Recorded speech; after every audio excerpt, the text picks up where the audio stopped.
En SVT, nous utilisons souvent des produits chimiques, notamment des réactifs.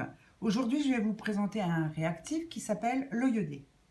L'eau iodée est un liquide de couleur naturellement jaune. Puisque c'est un réactif, il a la capacité de réagir.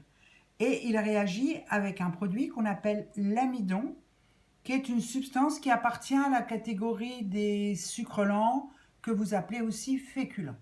Nous allons donc réaliser quelques petites expériences pour vous faire comprendre. Je vais donc verser quelques gouttes d'eau iodée sur, je pense que vous l'avez reconnu, la pomme de terre. Que constates-tu? Qu'il y a une coloration grise qui s'ajoute sur la pomme de terre. Qu'est-ce qu'on peut donc en conclure? Qu'il y a de l'amidon dans la pomme de terre. Autre test. Que constates-tu? Que l'eau iodée reste de la même couleur.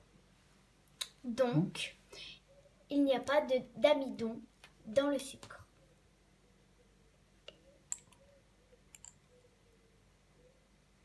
Et dans cette coupelle,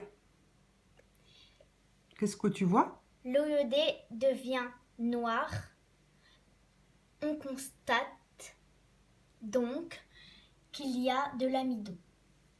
Bien. Et pour terminer, voir si tu as bien compris, un petit morceau de pain. Que vois-tu? L'eau iodée devient noire, donc il y a de l'amidon dans le pain. Tout à fait. Donc si on résume, l'eau iodée reste jaune, sa couleur d'origine, il n'y a pas d'amidon. L'eau iodée change de couleur, elle devient bleu, gris, noir.